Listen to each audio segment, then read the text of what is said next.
Welcome to Manager Tools. Pandemic guidance continued. This cast answers these questions. What should I be doing in light of the pandemic? What can I prepare for the coming recession? Well, if we want answers to these important questions and more, keep listening. Folks, it sounds sort of selfish coming from me, but we like to think that the best review of any product is the one that comes from somebody who's used it.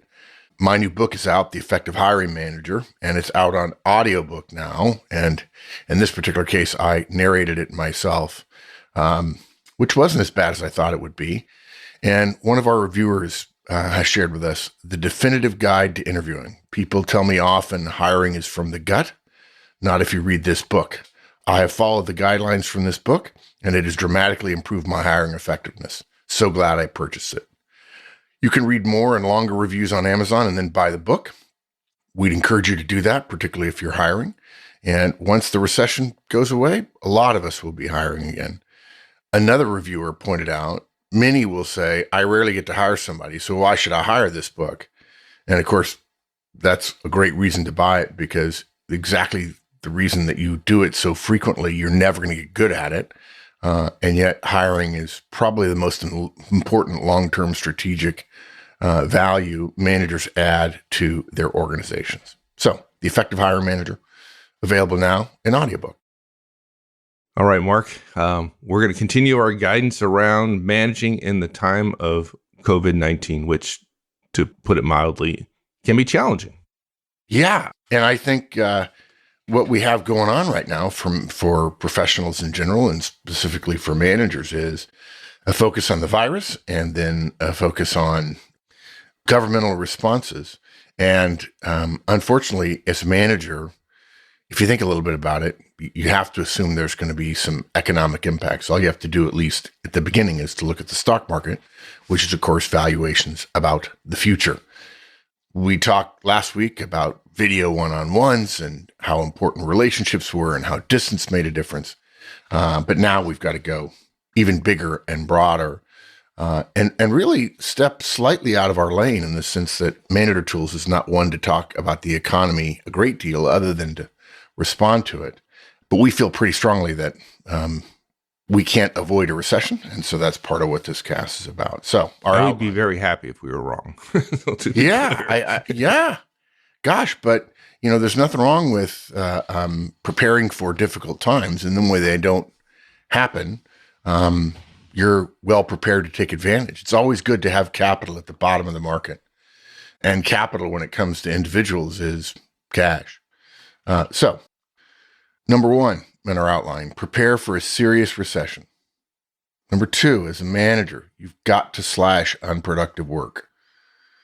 Number three, you got to take care of yourself. There's some things you need to find time to do.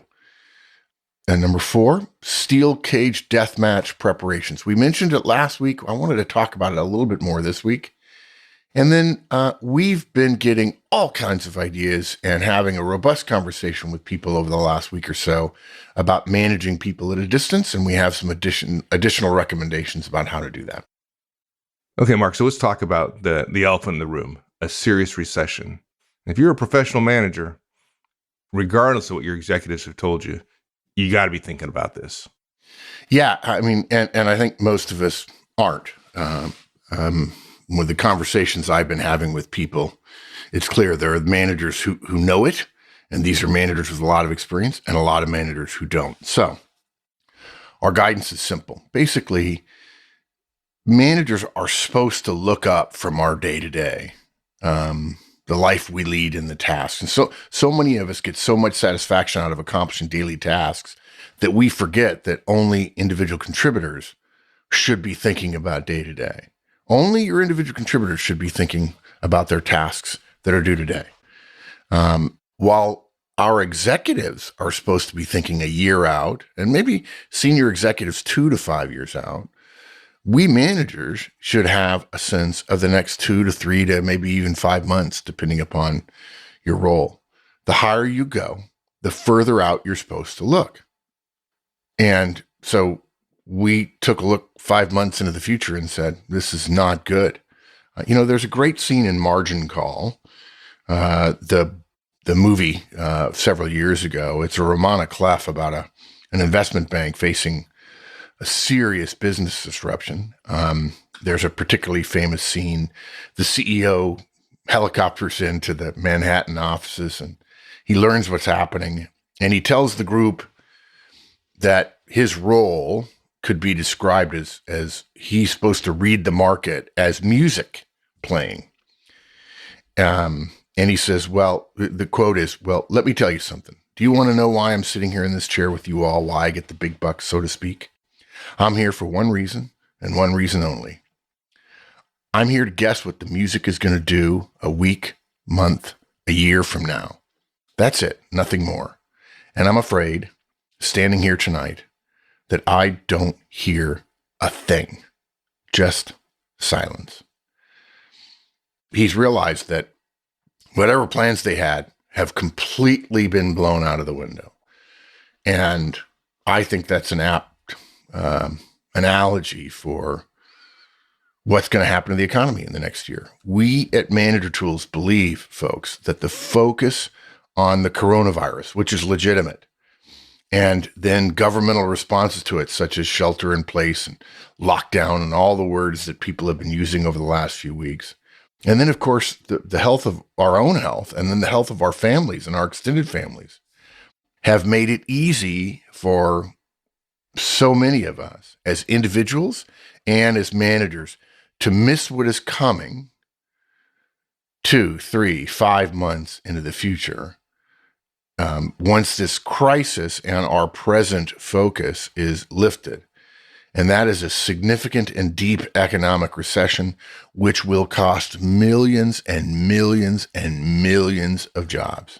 I wouldn't be surprised if there's estimates out there already that it's going to be 10 million jobs alone in the U.S. If you're wondering what that's like, if you have some experience, if you're not 20 years old, and so therefore you might remember the financial crisis of 2008, that's bigger. That number is bigger than the job losses in 2008. Now, it may be 2 or 3 million, but everybody I'm talking to at more senior levels think it'll be much bigger than that. I'll be shocked. I'll be thrilled. We'll be thrilled if it doesn't happen, but we'll also be shocked. I happen to live in California, and I drove through Monterey and Pacific Grove near my house last week. And admittedly, this was after a local shelter-in-place law went into effect. And I saw almost no one. I was just running an errand. And what that means, it's eerily quiet, and that's the pictures you see in the newspapers and on TV and so on. What that means is no economic activity. All those businesses that serve customers face-to-face will struggle to pay their mortgages on the building they're renting because they don't have any income.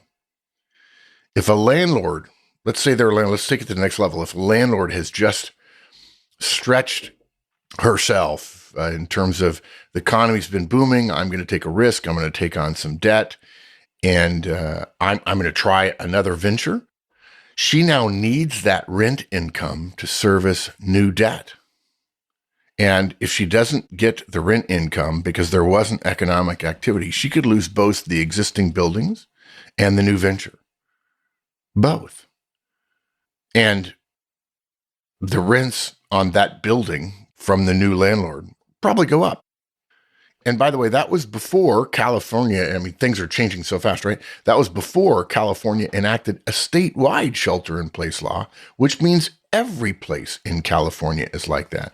And it's interesting, in the news, it was a bit of a kerfuffle because New York City's mayor threatened to do that very thing. And then New York's governor said, well, actually, Mayor, you don't have the power to do that. And by the way, let's not panic people. And then a day later, that same governor enacted a statewide closure of non-essential businesses. If you're wondering why I'm talking about these two examples, because California, as a standalone economy, ranks as the 5th largest economy in the world. New York ranks 3rd in the United States. Texas is 2nd, which should rankle them. And New York ranks 11 in the world, and it's above South Korea. Even Pennsylvania and Illinois rank above Saudi Arabia in economic productivity. So even though certainly the younger you are, the more you think of economic activity occurring online, and we're thrilled that that is going well. And to be honest, I think we said it last week, the ability we all have to telecommute didn't exist 15 years ago. There weren't enough laptops. There may not still be enough laptops. There certainly wasn't the kind of video conferencing and so on. And there certainly weren't smartphones. So the world's in a much better place to be able to handle this. But regardless of the online economy, you can't simply shut down a huge part of the rest of the economy and not expect massive repercussions. Now, look, some of you are going to say, well, it's an easy prediction, guys, because layoffs have already started. And you're right. But for the most part, they're in individual contributor roles, certainly in the hotel and restaurant business. But here's my experience. Mike and I were talking about this. Here's my experience relative to layoffs.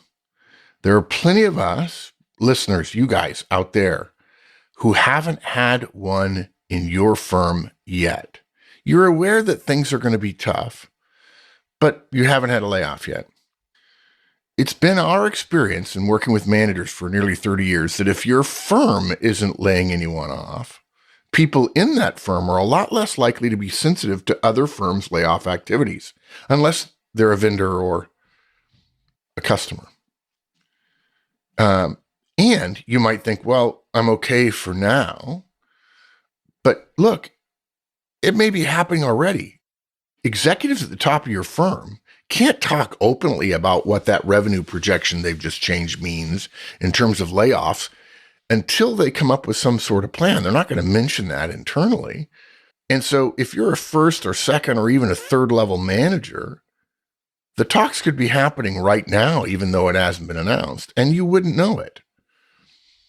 And I was talking to a longtime licensee the other day about this, and he said, Mark, you need to tell people that if you're a manager listening now, even being a good performer may not save you from the wave that is coming. He agreed that it would be much worse than 2008. So if we scared you a little bit, then that's good. And we apologize for it, but don't shoot the messenger. And those of you who have been listening to us for a long time know we try really hard to be absolutely brutally honest if we can be, if we think it will help you. And later you can scream at us and we'll console ourselves with being right. Look, at this point, as a manager, you should be taking no actions for which you don't consider the question, how might this be affected by a layoff? What is this project plan effort going to do if there's a layoff? And keep track of those things, even if it's just a little notebook you carry around with you, or a page in the back of your existing notebook. So projects, plans, team size, your personal situation, which we'll talk about shortly. Ask yourself, how might this be affected by a layoff? There's nothing wrong with saying I'm doing the right thing based on the situation we have right now. That's good. And you also have to prepare for what will be the environment, the landscape, this project, task, decision, activity, effort. How will that be affected 5 months from now? We recommend you consider, now to be fair, what we're about to recommend may be prescribed by your leadership, telling your directs that the virus and the governmental responses are now what's important, but the wave of economics is already building. Now, look, you may have to caveat what you say with a disclaimer that your comments do not reflect knowledge you have about internal discussions about layoffs or anything else. But we doubt that your firm can stop you from sharing with your team what you are doing personally to prepare for a serious economic contraction. I mean, there's nothing wrong with saying, I'm not worried about my role, but I'm smart about the impact on the economy, and I'm making moves at home to be secure financially for the next year. And since we're talking about recessions and layoffs, remember, if you're involved in those conversations internally in your company, they're confidential. We would expect, if you've never done this before, that the executives who are leading the discussion will tell you, hey, this is confidential information, share it on pain of death, and so on. But they may not.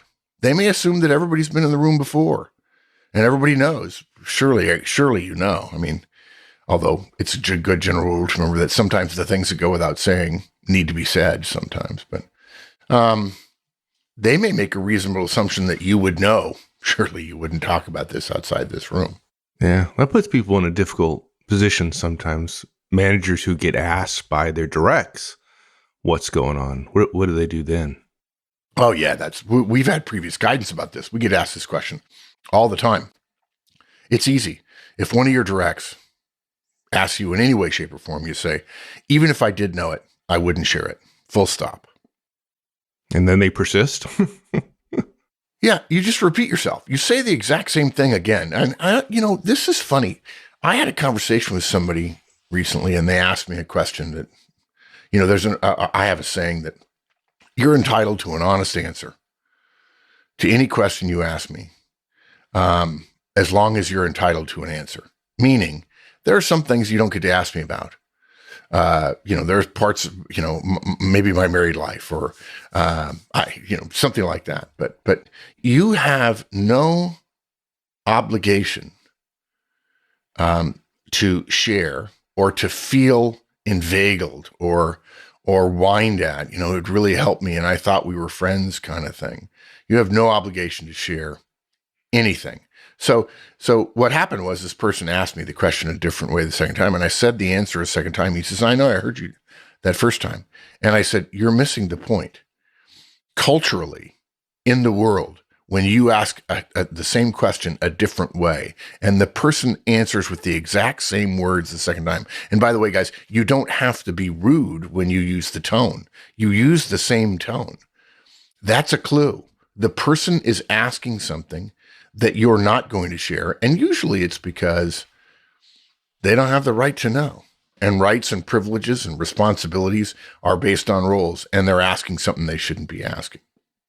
So repeat yourself. Say the exact same words a second time. Even if I did know it, I wouldn't share it. Full stop. If they continue, say, continuing to ask me is embarrassing both of us.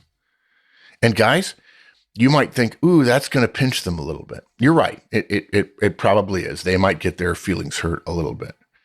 And I always say in situations like that really are covered by etiquette and professionalism, my answer to, well, they might get their feelings hurt is they started it.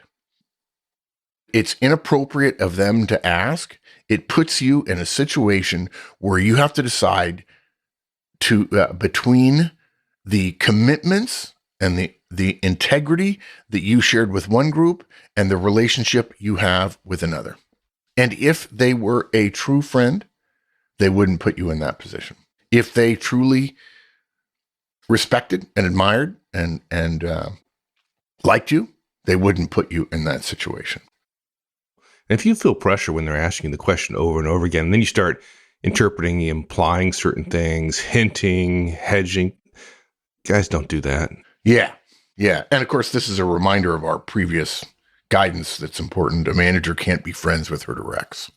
You just can't do it, guys. And if you don't know, there's a podcast called Can I Be Friends with My Directs? And I think the first word of the podcast is no. And there are people who disagree with us, and isn't it great? Freedom and diversity are great things. Okay, so it's coming. What does that mean for you as a manager? Number one, you've got to get rid of the unproductive work your team is doing. And everybody's got unproductive work. Extra work, some of it waste, creeps into all of our professional lives every day, right? You can't stop it.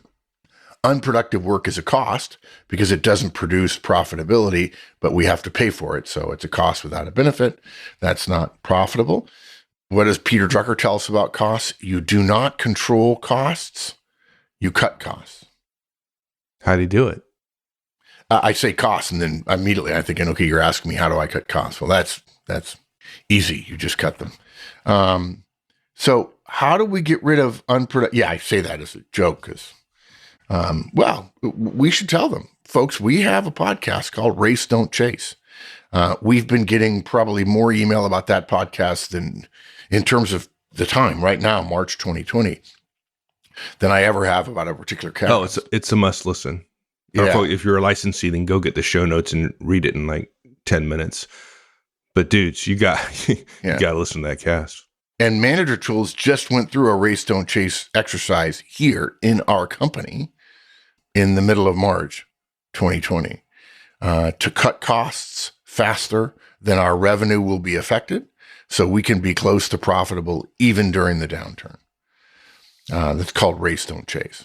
So how do you do this? How do you slash unproductive work? First, ask each of your directs to do some thinking about all the things they're working on.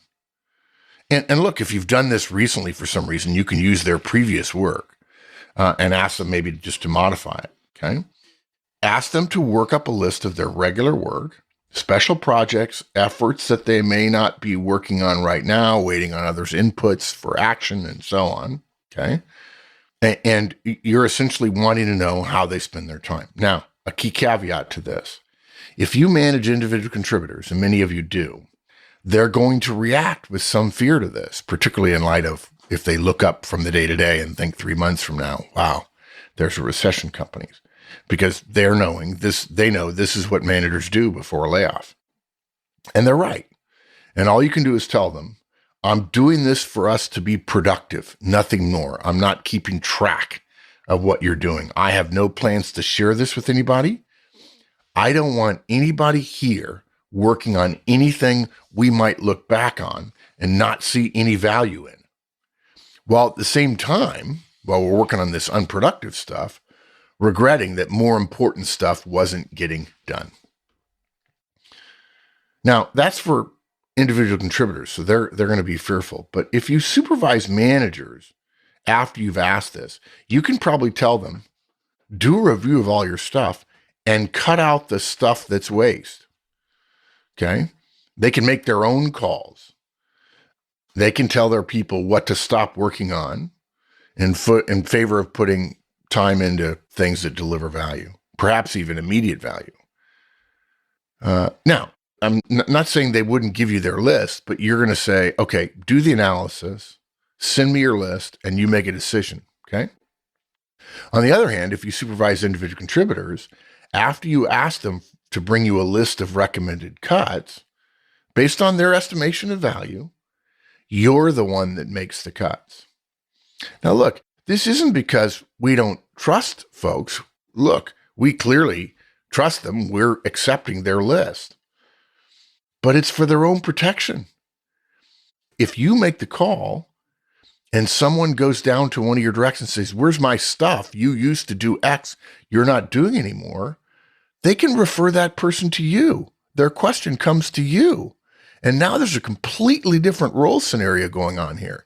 If you let an individual contributor at the lowest level of the company decide what they're not going to do, and they get in trouble with people who outrank you or are your peers, you have a very different conversation coming about defending that work or the stopping of work than if it is seen that you directed the work to be stopped. And then you get a chance to make a case for why, in these trying times, that work should have been stopped. Now, look, don't worry about being told to pick some things back up. Don't worry about it. There's no way you can be perfect about work. Bosses are always asking you about stuff that, at least in my experience, were always asking me about stuff that I thought was no longer important and suddenly had become resurrected, okay? And other times, you brief your boss on something that you think is super important. Your boss is like, why are you even working on that? Didn't I tell you that's not important?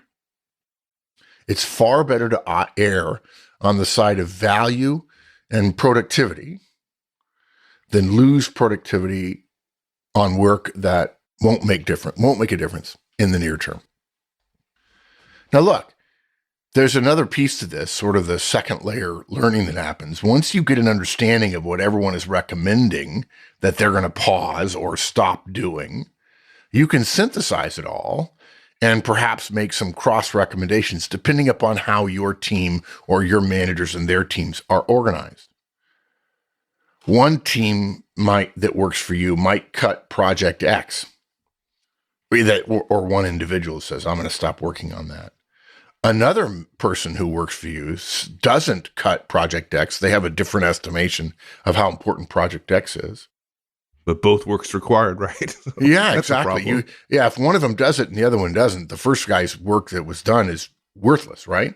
So you may have to tell one, no, that stays, or tell the other guy, sorry, you have to set that aside. Because again, other people aren't going to be doing the related work that you need. Your work by itself is of no value. It requires other people's work. This is the beauty of the separation of labor, the specialization of labor, and the value of magnification that comes from organizations. Yeah, and requires communication, and hence the value of management. There you go. Yeah. Good. So you've got to go through that exercise in the next couple of weeks. Yeah, and you also got take care of yourself, folks. You're not immune to the impacts of the layoff. You could get laid off. Yeah, the movie version where you take care of your people and work yourself to the bone and don't take care of your family, and then you save everybody, you save their jobs and you lose yours.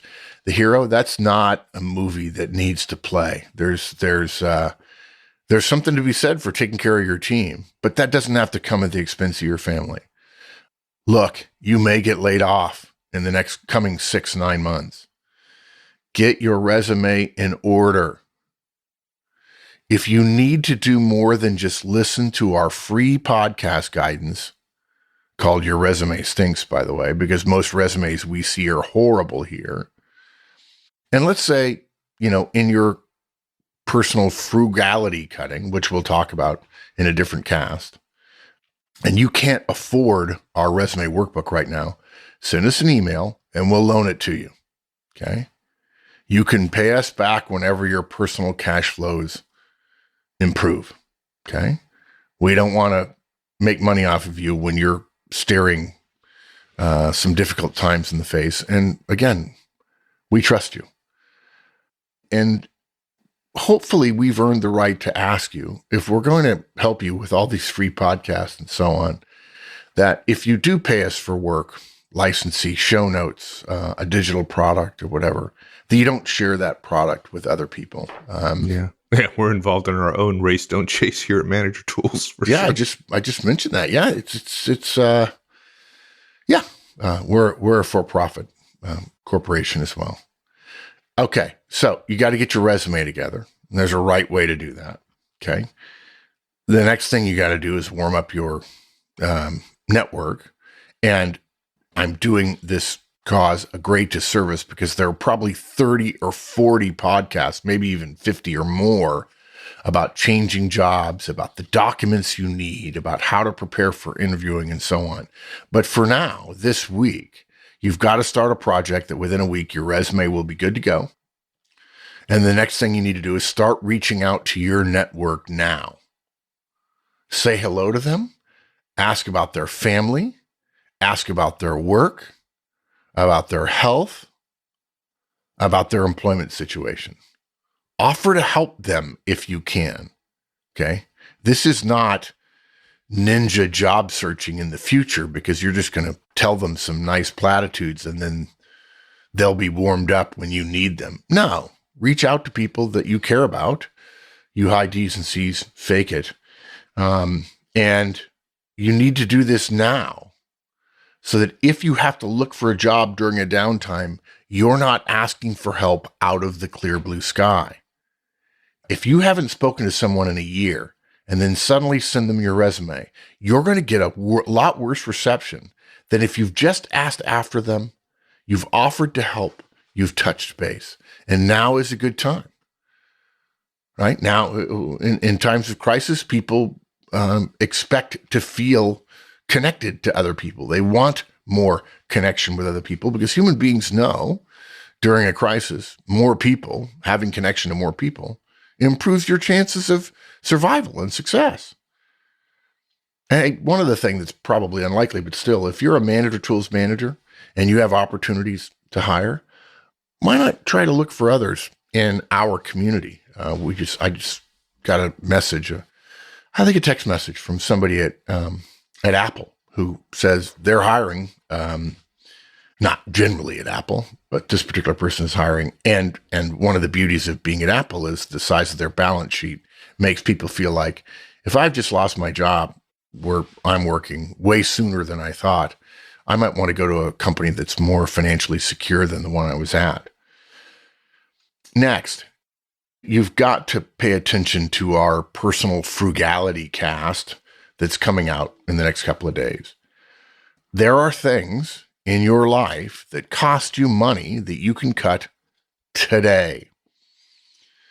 And I'm just going to give you a list that I rattled off at the top of my head, but I'm also going to say that we'll have a cast with more specific guidance about how to do this again in a couple of days.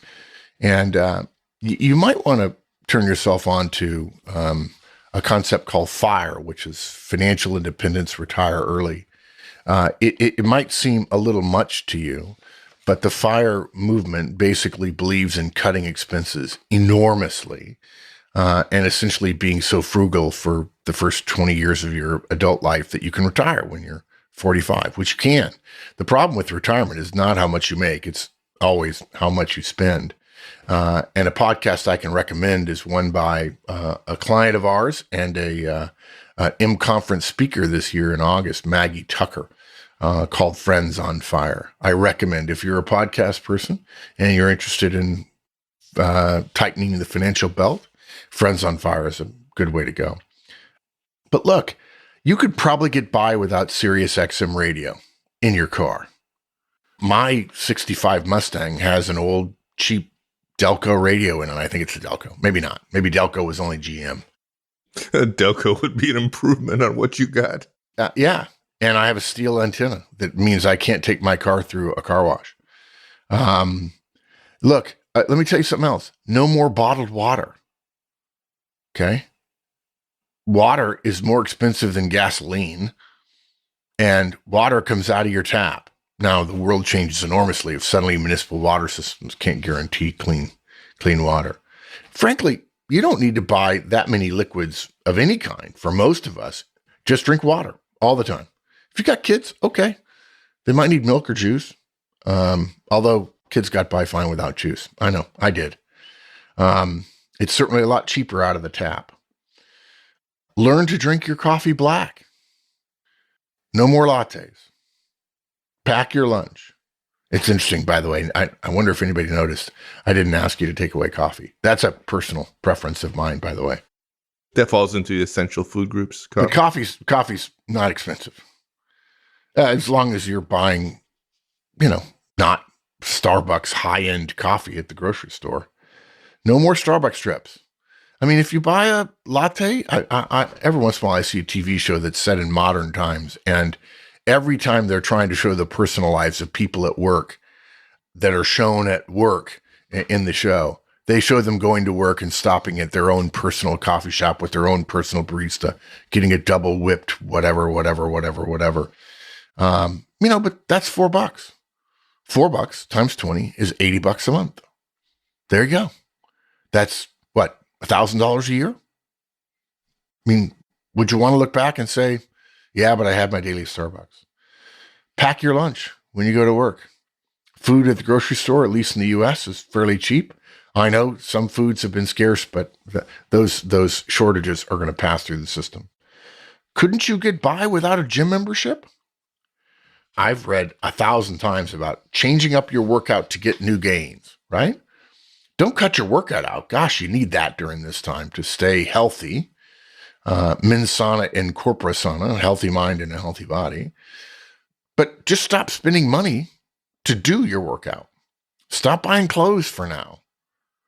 Go through your app subscriptions. I do know that on my iPhone, there's a thing that you can go to get subscriptions.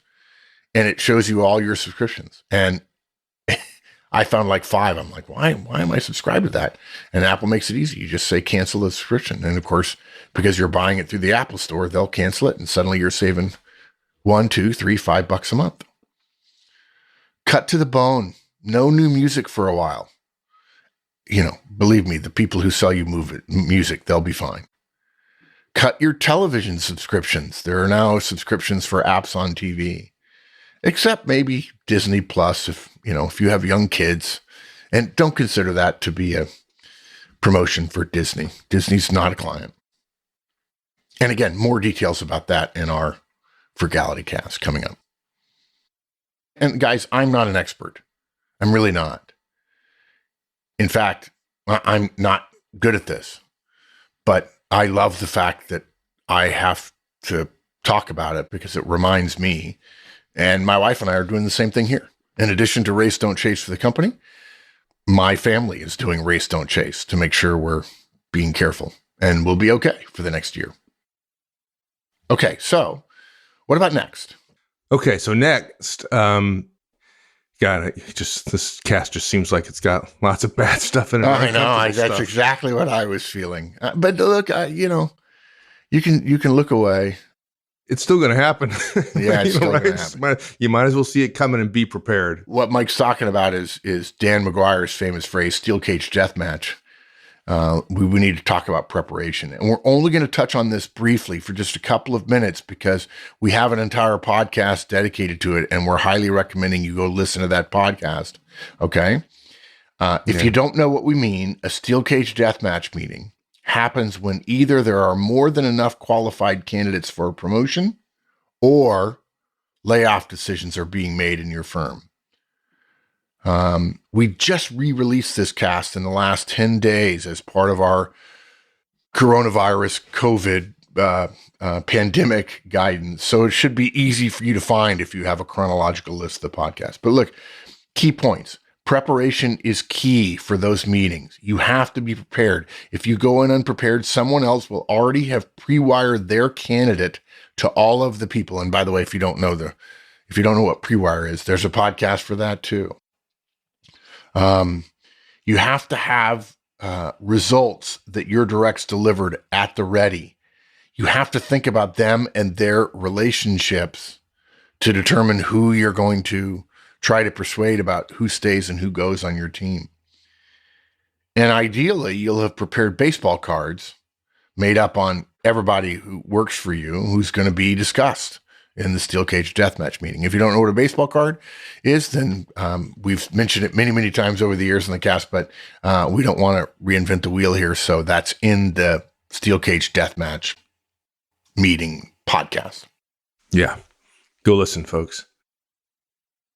During this pandemic, we've had a lot of our clients say, hey, wait, we had stuff scheduled in March and April and May, but we now have some exciting news for clients who have been thinking about management training, but maybe haven't pulled the trigger yet. And that's the inclusion of Roadmap, our rollout process, available on your free Manager Tools app for every attendee who goes to an Effective Manager conference with a client. It's simple. We'll give you an enterprise view of everybody, and it gives you data on how people are doing and rolling out the Trinity. So give us a call, and we'll tell you about it. Okay, some further distance management recommendations, managing during this pandemic and managing directs who are distant from you. So we've gotten a lot of notes, a lot of emails, a lot of texts, a lot of tweets, a lot of Instabooks and Facegrams from folks about thanking us for the guidance we re-released to make it current, but also our Manager Tools guidance of last week in detail. I think it was 2 days, 3 hours total, where we went exhaustively through one-on-ones. But we've also heard a lot of suggestions in the last week from our entire community all over the world, from the front lines. And we believe a lot of it is worth sharing. So we've sort of sifted through it and come up with some of our best recommendations based on stuff we agree with or stuff we know, have heard of, worked elsewhere. Now, this is one of those cases where we believe this is worth sharing, even if we haven't tested some of this ourselves or been able to measure it specifically. We really like the idea of leaving your video chat software open and live on your desktop so your remote folks at home can stop by at any time for an impromptu chat. I say stop by, but you understand what I mean, I think. We lose these impromptu chats completely when folks are distant from us.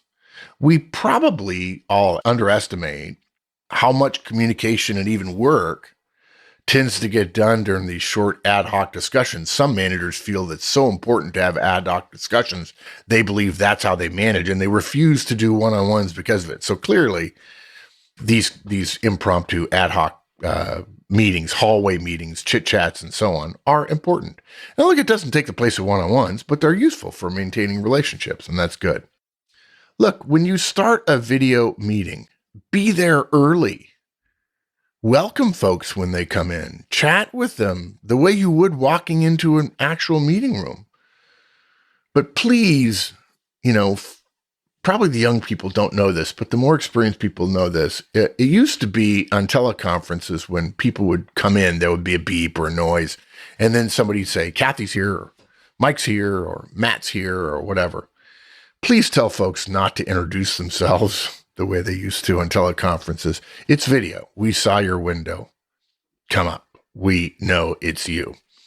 But it's a habit. It's hard to break. I find myself doing it. I do it on our bridge, on our teleconference bridge. Now, at the same time, this is still a meeting, and we all have lots to do. And as we'll talk about, your direct may have one of their children pulling on their sleeve at that very moment. So don't let the chat run on. Start your meetings on time. Please don't say one of the most hated phrases in the history of Manager Tools. We'll just give everyone a few more minutes. Oh, God. Well, no, you're actually not giving everyone a few more minutes. There's a whole bunch of people. There's 80% of the people already in the room. You're not giving them any more minutes. In fact, you're wasting their minutes. I'm astounded by that. And then people wonder why their company can't meet deadlines. Companies that, they have products and they provide, free video conferences on a particular topic, which I attend sometimes to learn about the particular topic or what the opportunities are for Manager Tools or whatever. And they say that every single time, and it drives me nuts. Yeah, you're a potential customer, but we don't care about your time. We want your money, but we don't care about your time. Which, dude, I'll give you my money just so I can have more time. Yeah, so start on time. Don't let folks choose to dial in.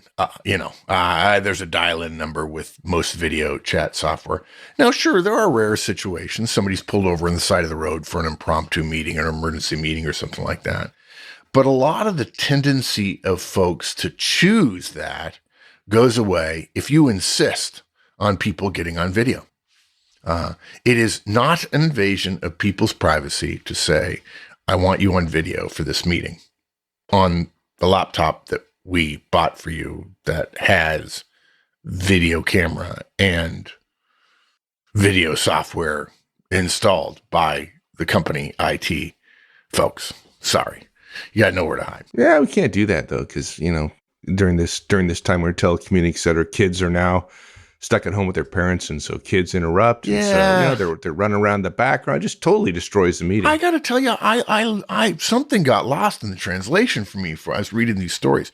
People, I'm really stressing out. My kids are interrupting my work. I have to spend time with them. Folks, don't worry about your team's kids interrupting a conference call, a video call.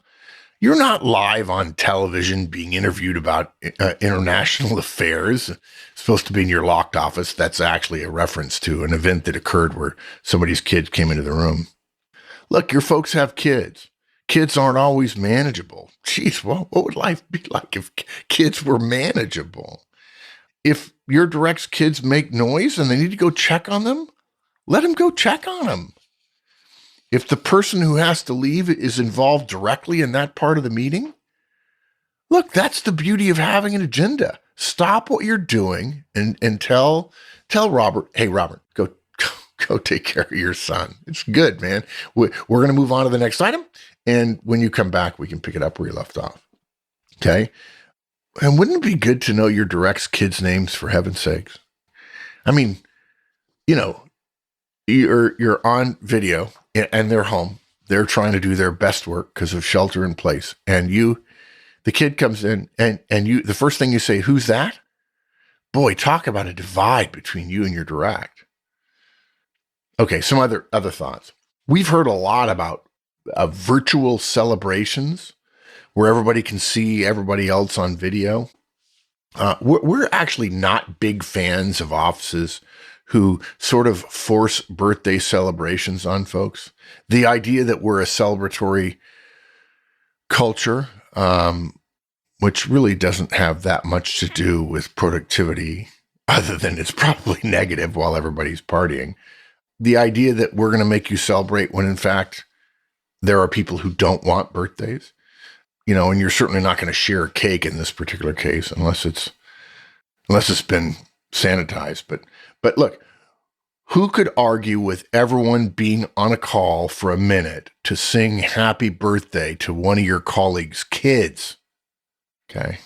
Yeah, a lot of benefits to that. I heard that idea. I thought it was great. And it's gonna relax that hard barrier that your directs are probably trying to enforce with their kids around. And it's hard to keep the right barrier up. And so the barrier is going to be permeable. It's not an iron curtain. Roll with it, guys. It's going to be okay. Yeah, we might as well acknowledge reality. People's kids are homes with them. Let them relax about it a little bit.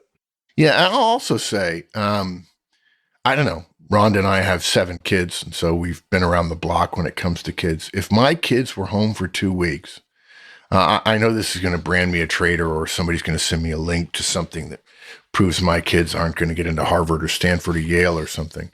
But I got to tell you something, my kids were home for 2 weeks. I wouldn't feel the need to keep them on a super tight schedule and say, you've got to do this homeschooling. I get it that there's kids using Google Classroom and they're staying up with their lessons. But if the public school my kids went to, and certainly private school too, didn't have their ducks in a very tight little row, and so there was some uncertainty about what was going to happen and so on, I'm not going to make my kid read War and Peace necessarily. I'm not going to necessarily say, you've got to do your lesson and I've got to check it. The world is a different place now, Mike, than when you and I were kids. But I will tell you that in some places in the world, certainly where I grew up, which was in the middle of the suburbs of Los Angeles, and I've heard this from many people our age, that the first thing our parents did when we came home after we did homework was go outside and play until dinner. And then on Saturday and Sunday, that's what you did. You went outside and played until dinner. And you may not be able to do that, but that's a lot different than enforcing on your kids 6 or 8 hours worth of learning, or even 5 or 6 hours worth of learning. If you're in a small apartment in Manhattan, there's probably a limit to how much enforcement of your kids you can do in that small a space. I will say my wife Rhonda shared with me last night as we were having dinner that she found a meme or a theme or an idea or a joke going around that a husband and wife working at home had decided to, quote, hire, unquote, a virtual assistant who is invisible, who doesn't exist. And they called her Claire. And the pay is good, right? They don't pay her anything. And she gets blamed for all of the things, like when the husband or wife get up and there's all kinds of empty water bottles all over the house because they've been drinking water as they've been working, and they get busy and they just leave stuff laying around, and now stuff is kind of messy. And so they blame Claire for it as a joke, as a reference to, no offense to those of you who are named Claire, just as a way to lighten the mood, because otherwise 2 people working in a small space in a different environment that you normally work in might be cause for tension, conflict, drama. Maybe. Yeah. Now, look, guys, we wouldn't feel the need to apologize to a client or a vendor of our firm at all if we were on a video call with them, and our kids interrupted, even if it was an important phone call. Okay. You just can't magically extend the intensity and privacy of an office workplace into people's homes. And quite frankly, my home outranks your office, my office. I'll tell you something else. We had some discussion. With a couple of managers about how they have people dial in, and some people recommended dialing in on cell phones and so on. But look, we at Manager Tools on our Zoom calls, that's the software we use, Zoom. We're not recommending it, although we think it's wonderful. We haven't done a point-by-point comparison of the other software you can use for video group meetings. And you don't need to write in and tell us about the other ones. We're pretty happy. Yeah.